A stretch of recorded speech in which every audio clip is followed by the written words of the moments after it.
आखिर ऐसा क्या हुआ कि एक कुत्ते की भक्ति ने भगवान जगन्नाथ को मंदिर से बाहर आने पर मजबूर कर दिया। पुरी के विशाल जगन्नाथ मंदिर के एक शांत कोले में एक छोटा सा लड़का रहता था। उसका नाम था चीकू। कोई नहीं जानता था कि वो कहाँ से आया था।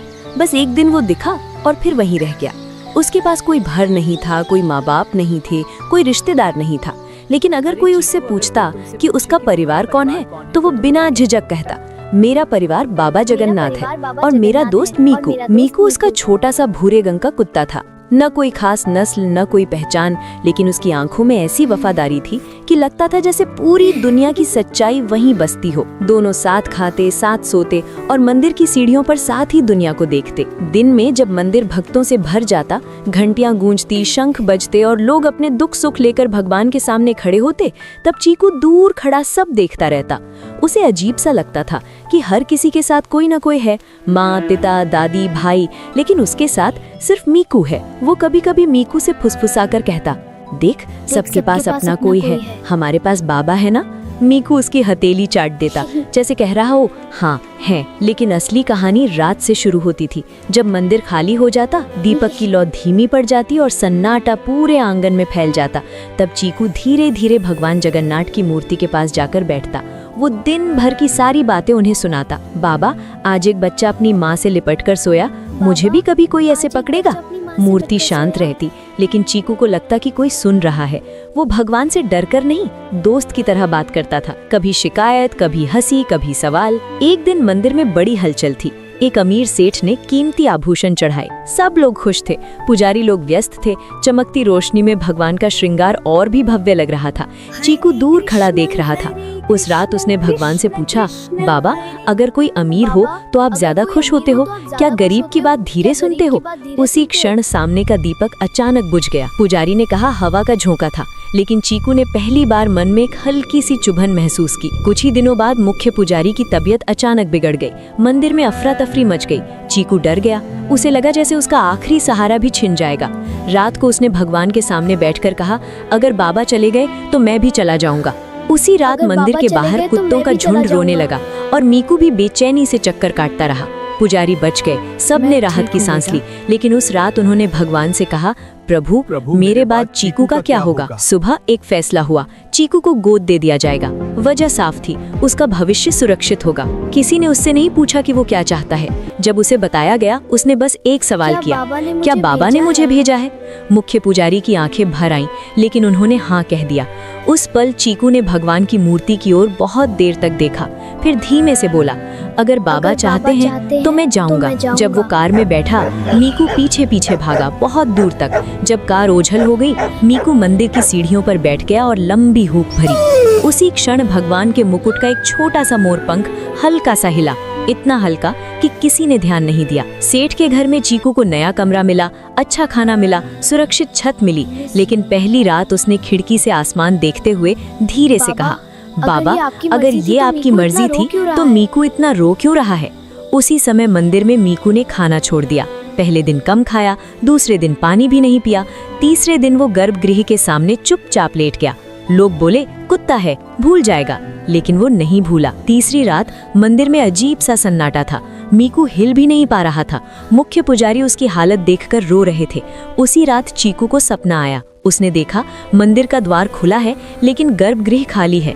सिंहासन पर कोई नहीं है और सीढ़ियों पर मीकू अकेला पड़ा है। सपने में एक आवाज आई, जहाँ भक्ति है वहाँ। सपना टूटते ही चीकू हांफते हुए उठ बैठा। उसका दिल इतनी तेज धड़क रहा था जैसे सीने से बाहर आ जाएगा। कमरे में अंधेरा था, लेकिन उसे साफ दिख रहा था, खाली सिंहासन और सीढ़ियों पर पड़ा मीकू। वो बिस्तर से उतरकर खिड़की तक गया। आसमान की ओर देखते हुए उसने फुसफुसाकर कहा, बाबा, अगर आप सच में वहाँ नहीं थे तो कहाँ थे? उसी समय मंदिर में कुछ बदल रहा था। गर्भगृह के सामने मीकू निढाल पड़ा था। उसकी सांसें बहुत हल्की हो चुकी थीं। मुख्य पुजारी उसके पास बैठे थे। उन्होंने उसके सिर पर हाथ फेरते हुए कहा, इतना भी क्या प्रेम प्रभु, ये तो बस एक कुत्ता है। लेकिन उनके अपने शब्द उन्हें झूठे लग रहे थे, क्योंकि वो जानते थे ये सिर्फ एक कुत्ता नहीं था, ये इंतजार था, ये भरोसा था। अचानक मंदिर के अंदर ठंडी हवा का तेज झोंका आया, जबकि दरवाजे बंद थे। दीपक की लौ ऊंची उठी, घंटियां बिना किसी के छुए धीरे धीरे हिलने लगी। कुछ पुजारी घबरा गए। ये क्या हो रहा है? किसी ने फुसफुसाकर कहा। मुख्य पुजारी की नजर भगवान के मुकुट पर गई। मोरपंख थोड़ा और झुक गया था। उधर सेठ के घर में चीकू अब सो नहीं पा रहा था। उसे एक अजीब सा खिंचाव महसूस हो रहा था, जैसे कोई उसे बुला रहा हो। उसने धीरे से अपना छोटा सा बैग उठाया, कमरे का दरवाजा खोला। बाहर सन्नाटा था। उसने एक बार पीछे मुड़कर देखा। बड़ा घर, आराम, सुरक्षा, और फिर धीरे से बाहर निकल गया। सड़क सुनसान थी, हवा ठंडी थी, लेकिन उसके कदम रुक नहीं रहे थे। वो खुद से कह रहा था, मीकू अकेला है, मीकू अकेला है, बाबा मुझे बुला रहे हैं। उसे रास्ता नहीं पता था, बस दिशा पता थी, मंदिर की। बाबा मुझे इधर मंदिर में मीकू की हालत और बिगड़ रही थी। वो अब उठ भी नहीं पा रहा था। कुछ लोग इकट्ठा हो गए थे। कोई दया से देख रहा था, कोई बस तमाशा समझकर। एक पुजारी ने कहा, कर्म है जो होता है भगवान की इच्छा से होता है। मुख्य पुजारी अचानक बोले, अगर ये इच्छा है तो बहुत कठोर है। रात गहरी हो चुकी थी और तभी मंदिर का मुख्य द्वार जोर से हिला। सबकी नजर उधर गई। दरवाजा बंद था, फिर भी जैसे किसी ने बाहर से धक्का दिया हो। पहरेदार भागते हुए आए। कोई नहीं है बाहर, उन्होंने कहा, लेकिन अंदर हवा और तेज हो गई। मुख्य पुजारी ने कांपती आवाज में कहा, प्रभु, अगर भक्ति सच में आपको हिला सकती है तो आज जवाब दीजिए। मीकू ने अचानक बहुत हल्की सी आवाज निकाली और उसी क्षण गर्भगृह के सामने रखा दीपक एक साथ 3 बार झिरमिलाया। उधर सड़क पर चलते चलते चीकू गिर पड़ा। उसके पैर जवाब दे रहे थे। घुटनों में चोट लग गई, आंखों से आंसू निकल आए। उसने आसमान की ओर देखा और पहली बार गुस्से में कहा, अगर आप मेरे हो तो मुझे रोक क्यों रहे हो? मुझे जाने दो। अचानक एक ट्रक उसके पास से गुजरा और ड्राइवर ने ब्रेक लगा दी। अरे बच्चा, रात में कहाँ जा रहा है? उसने पूछा। चीकू ने बस एक शब्द कहा, मंदिर। ड्राइवर कुछ पल उसे देखता रहा, फिर बोला, बैठ जा, मैं उसी तरफ जा रहा हूँ। क्या वो सच में उसी तरफ जा रहा था या उसे भी किसी ने मोड़ दिया था? मंदिर में उसी समय मीकू की हालत लगभग रुक चुकी थी। मुख्य पुजारी रो पड़े, प्रभु, अगर इसे लेना ही है तो पहले मुझे ले लो। और उसी पल मोरपंख मुकुट से अलग होकर धीरे धीरे नीचे गिरा, सीधे गर्भगृह की सीढ़ियों पर। पूरा मंदिर स्तब्ध था और बाहर ट्रक मंदिर की ओर मुड़ चुका था। ट्रक मंदिर के बाहर रुका। ब्रेक की तेज आवाज रात के सन्नाटे को चीर गई। ड्राइवर ने कहा, यही है ना तुम्हारा मंदिर? चीकू ने बिना जवाब दिए दरवाजा खोला और कूदकर नीचे उतरा। उसके पैर कांप रहे थे, सांस तेज चल रही थी, लेकिन उसके भीतर सिर्फ एक नाम गूंज रहा था, मीकू। मंदिर का मुख्य द्वार आधा खुला था। हवा अब भी अजीब तरह से चल रही थी। घंटियां रुक रुक कर बज रही थी। अंदर हल्की भीड़ जमा हो चुकी थी। चीकू ने लोगों को धक्का देते हुए रास्ता बनाया। किसी ने पहचान लिया, ये तो वही बच्चा है। ये तो वही बच्चा है। फुसफुसाहट फैल गई। जैसे ही वो गर्भगृह के पास पहुंचा, उसने देखा सीढ़ियों पर मीकू पड़ा था, बिल्कुल शांत। उसके पास जमीन पर मोरपंख पड़ा था। मुख्य पुजारी घुटनों के बल बैठे थे, आंखों से आंसू बह रहे थे। चीकू का दिल जैसे रुक गया। वो धीरे धीरे आगे बढ़ा, घुटनों के बल बैठा। उसने मीकू को अपने हाथों में उठाया। मैं आ गया, देख, मैं आ गया। उसकी आवाज टूट रही थी।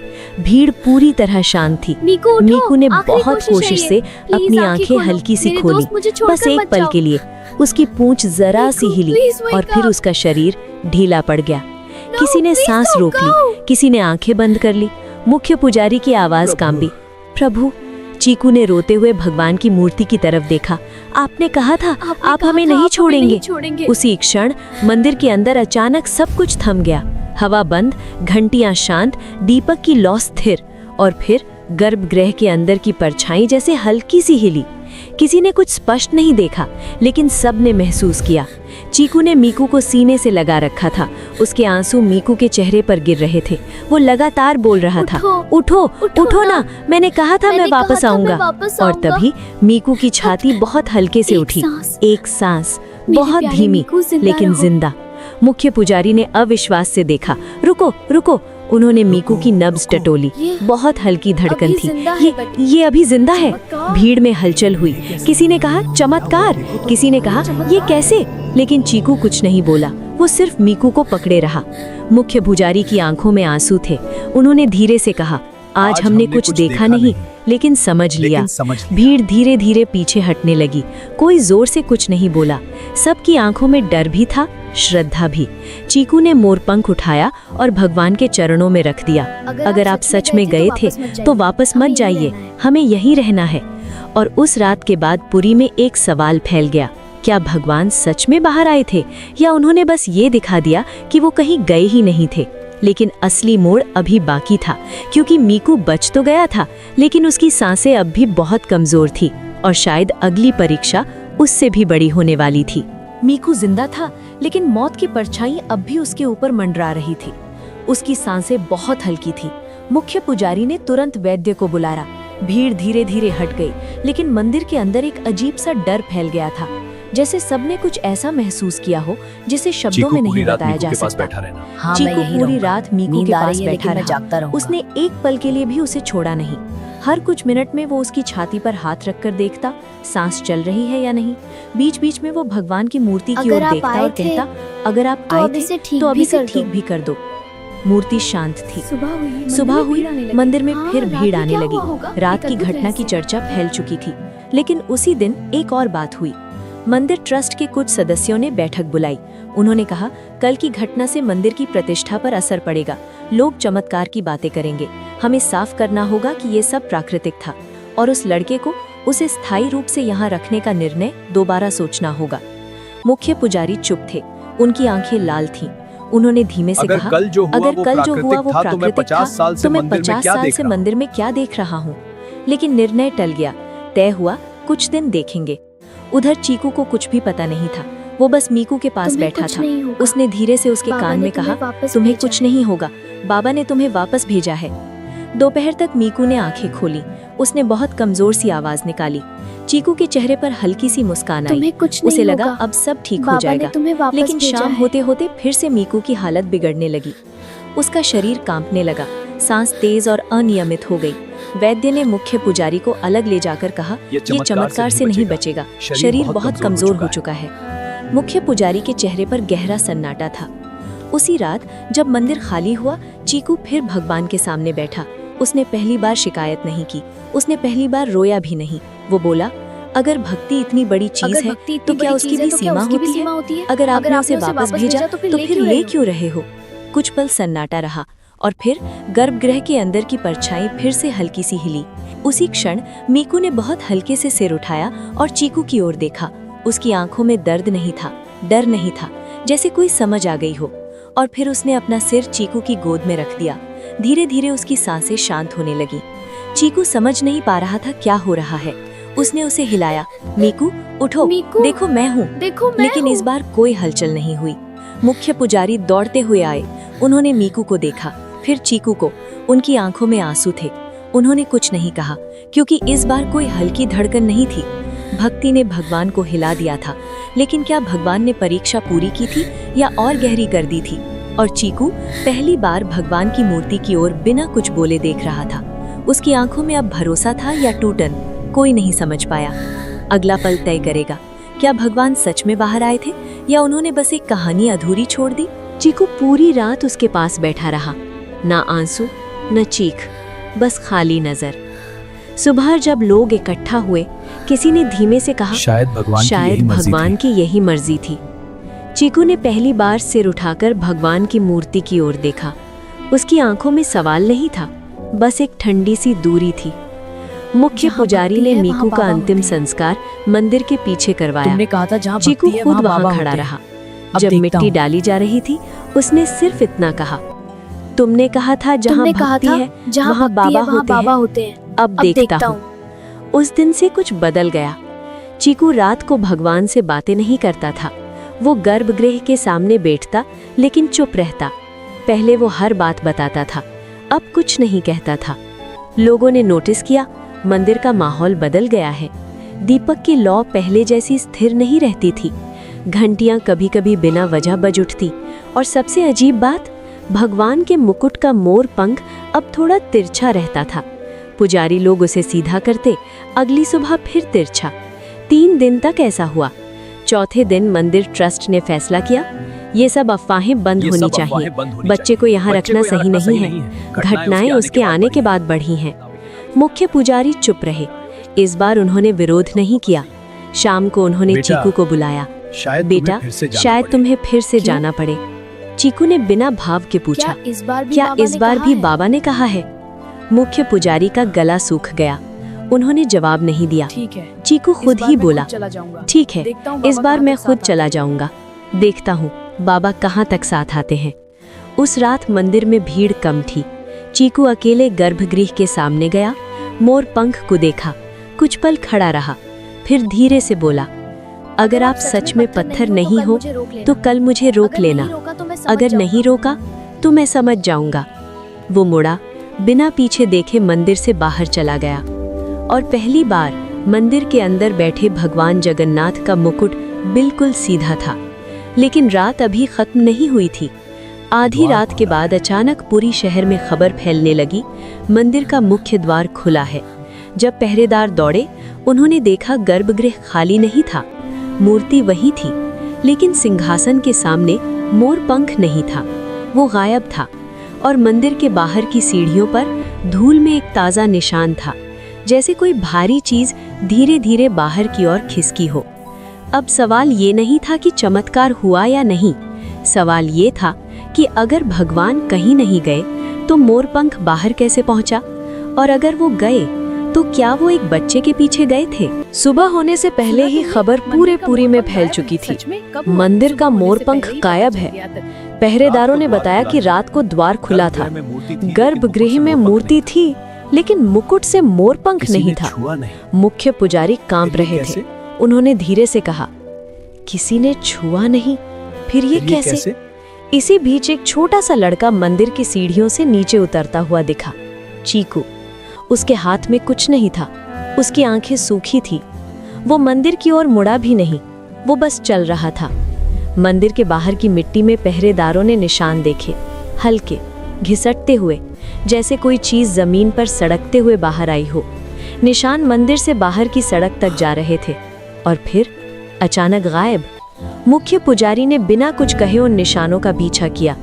करीब 100 कदम दूर सड़क के किनारे जहां मीकू को दफनाया गया था, वहीं मिट्टी के ऊपर मोरपंख रखा था, साफ, सही सलामत। मुख्य पुजारी वहीं बैठ गए। उनकी आंखों से आंसू बहने लगे। उन्होंने पहली बार समझा, भगवान पत्थर से नहीं हिले, लेकिन उनका प्रतीक, उनकी पहचान, वो बाहर आया, सीधे वहां जहां भक्ति दफन हुई थी। उसी समय पीछे से आवाज आई, बाबा। चीकू खड़ा था।